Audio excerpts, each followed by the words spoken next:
Hello guys, hi guys, Muri say guys, how are you guys? Masfera say go guys, Masfera say.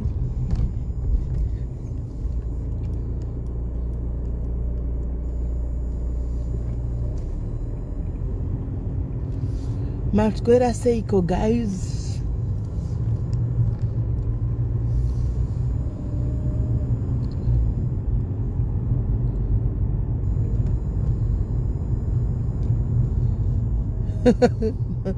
Guys, andisi kuverenga macomments enyu. Macomments andisi kumaverenga, ndi muri kungonawo guys kuti ndiripa ndi kudriver. Saka zvemacomments andisi kukwanisa kuita zvokuverenga macomments this time. Ndisi kukwanisa kuita zvokuverenga macomments this time guys. Can't read the comments this time. Maswera say, I hope maswera zvakanaka guys. Mese ndatirega ndiye ndikupe update chatifanga kunge tichita live yemwana anditi mwana akabatwa chibharo na step father anditika in fact atingati step father ne boyfriend yamai because akuna kunzi ndiba murume wavo kwanzi boyfriend saka ndi step father. Popana paka apapindikizwe kumanya guys. Zamuna kureiwa ndiri mpenyu. Kodwa rine mo juice manje pari zvazuro zviya kune mo juice nchakupai zvangu imbomirai makadaro guys.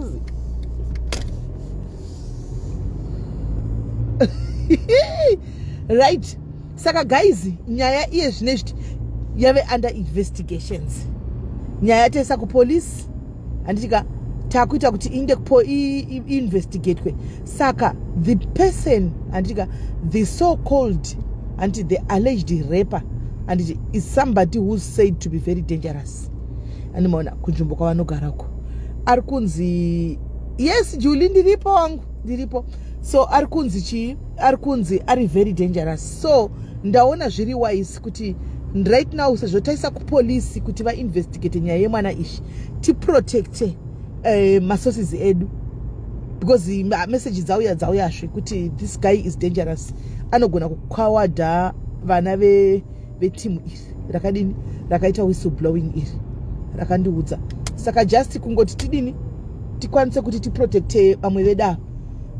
Ndaona kuti zviri nani kuti tirege timbomira mapurisa atanga aita investigations to mwana aongororwe zvakanaka and everything before tamanya kuita life, because takamanya kuita life guys maive mwana zvaitika manje maive mwana ndavabata anditika after gathering all the information maive mwana ndabata maive mwana ndobva ndavati masikana ndau yawo anditika kuda kuti tingoonesana andi pane nyaya yemwana panapa muri kuiziva imini vajamuka zvisingaiti vakati inini mwana upi handina mwana akarepiwa ini wati ndikati hamuna mwana musikana here wezera rakati vakati handina vajamuka ndobva ndangoti alright kana musina that's okay zvikanzi saka ivo vazoramba da kundipressurize kuti makaudzwa nani animaona ndikati no I don't reveal vanhu vakatiudza anditika but imi kana mati mimi hapana zvinhu zvakadaro zvakaitika then you've got nothing to worry because nyaya yava kupolisi saka mapurisa ndiwachangoinvestigata nyaya animaona mapurisa yoinvestigate nyaya zvobva zvapera you've got nothing to worry animaona saka ndozvandazongoita chi maive mwana because vatozofona futi kechitrue vachida kunzwisisa kuti ndakaudzwa nani animaona kana kuti nyaya yaripotwa nani. Ndikati no vanhu varipota nyaya ndine 3 people in question varipota nyaya but handina ninde kuti tikudzei imi kana mati hamuzivi nyaya let the police handle the job. Kana mapurisa apedza basa rawo antika then vachakuklear ya hamuna chekuvhundika nakutya and hamuna chekuziva nokuti vatanga kuti nini ndozati mazimbabwenzi anondivenga pane mazimbabwenzi anenge akazvitaura chete ina ndiwirirana nemazimbabwenzi ndikati mother vanhu vanoripota kwatiri ava uye vakataura kuti tiri mazimbabwenzi kana kuti vakataura kuti tiri vakati vanhu vanongoripota unoona people they just report chete so hatisi kuziva kuti mazimbabwenzi here kana kuti vanhu vekuku vamunogara I don't know unoona saka zvikanzi zvakaoma saka mapurisa acho ndikati information yakawanda hamuna chamunofanira kuziva muchazongoona zvakungoitika vachisvikawo kana pasinawo guys mwana asina kuitwa tongonzwa nepolisi anditi havandi vachienda nemwana kuchipatara kana akabatwawo justice yomutemo wadini wotangira ipapo. Saka ndangona kuti it's wise guys kuti protect chi vana vakauya nenyaya because obviously I understand vanotoriwo nevana anditika vanotori nevana kudzwa kwandatoita munhu wacho iye ari kunzi akabata mwana. Saka zvanhasi tombomira, let's give the police basa kunguva kuti vaite basa ravo. I think vari mu comment section imomo. Anmona takuita kuti protectewo chimhuri dzavo because hazvibetseri kuti timhanye nenyaya then toisa vamwe vanhu munjodzi kana kuti vamwe vana munjodzi zvokuchinzi this guy is a dangerous guy. Anmaona so yeah ndati ningokupai zvangu update kuti panyaya vanga vakamirira nyaya iyi vakawanda andika vakamirira nyaya iyi vakawanda so tamira takadaro. Handisi kuziva kuti guys ndodambotaurawo something kana makavioletwa nehama makarepiwa nehama guys muzati nhasi guys ndaona shoko so ndaona shoko guys ndarohwa neshoko nhasi ndarohwa neshoko. Mwana ari kutaura neni anditika achitondiudza kuti SIS MELLY ndikubatikana it's coming back zvinhu zvandakaitwa ndiri mwana mudiki so andika munhu akamuita izvozvo ka andika hama yekuti mukanzwa munovhunduka imini guys handiti ndobva ndangomuti chimbotaura navo kati umbotaura navo pamameseji tione kuti vanozviramba here. Ndobva mwana anyora mameseji aya ndobva ati I'm not here.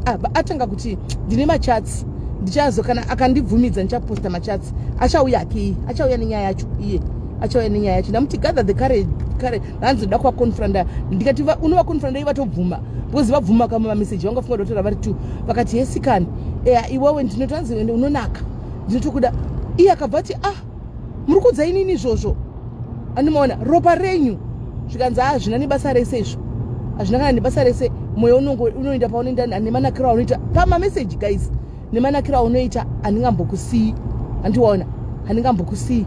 Mwana ye akanyora kuti but ndiri ropa renyu ini ndiri mwana wenyu muno nditi ndobva nyora ati makandirwadzisa because makandibvisa virginity shiwa ndingabvisa virginity nemi here mafanwa kundiprotecta handimaona zvikanzi hazvisina basa izvo zvakatoitika handiona ngatitongokontinua tichienderera mberi because ndinotokuda guys ndavhunduka the nature of relationship yachonaka ndavhunduka munoziva vachipindobva ndiforwardira zvese ndarohwa nehani ndikati ni mwana saka tikumirirei apa because taane evidence vabvuma handiona vari kubvuma vachitoda kutowedzera more kwai ndikutokufunga itombondipa more ndozvakangu achinyora ndikasaka tikumirirei apa instead of tiripote nyaya ikawani mosha hairovi mwanangu vabvuma hapasina imwe evidence odarikai mwana yacho ambowirana zvakanaka azoti ndoda kutanga ndanda kunovaona nditaure navo. I'm like come on guys nyaya dzakadai so dziri serious, these are serious matters guys. Hasi nyaya dzoti munenge muchivharavhara nekufunga katu wakavhailetwa nemunhu afanwa kuprotecta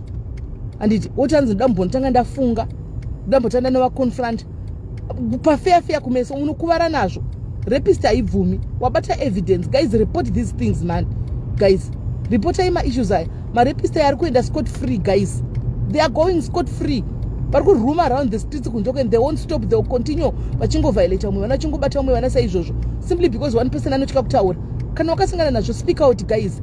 Repa haishami hainyadzisi ani munoona hazvinyadzisi kuti wakabatwa chibharo ndosa uchinzi wakabatwa animona hakuna kunzi wakanotsvaga chibharo kunonzi wakabatwa chibharo kureva kuti wakavioletwa handitika inonzi violation usingadi. Learn to speak out guys. I know kuti munenge mamwanju munenge makunyara munenge mane maafezi enyu munenge machiwa munenge musina kudza maybe vanhu vakazokurora panguva yamazorogana kudini but guys zvinhu zvakadai so zvine trauma mukati zvinokufollowa. It will follow you chero kuti ndazvivhara ndadini ukazvigarira pamusoro kadini it will come back. Zvinodzoka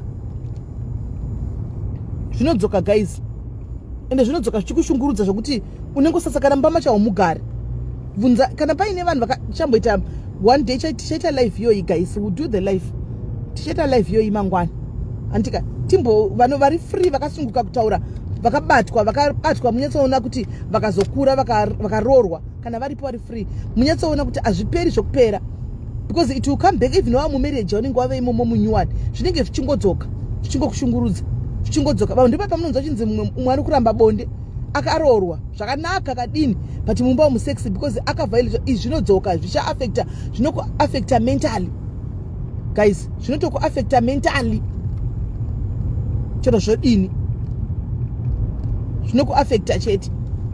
Dzidzai kutaura guys, dzidzai kutaura. I know zvakaoma but sometimes dzidzai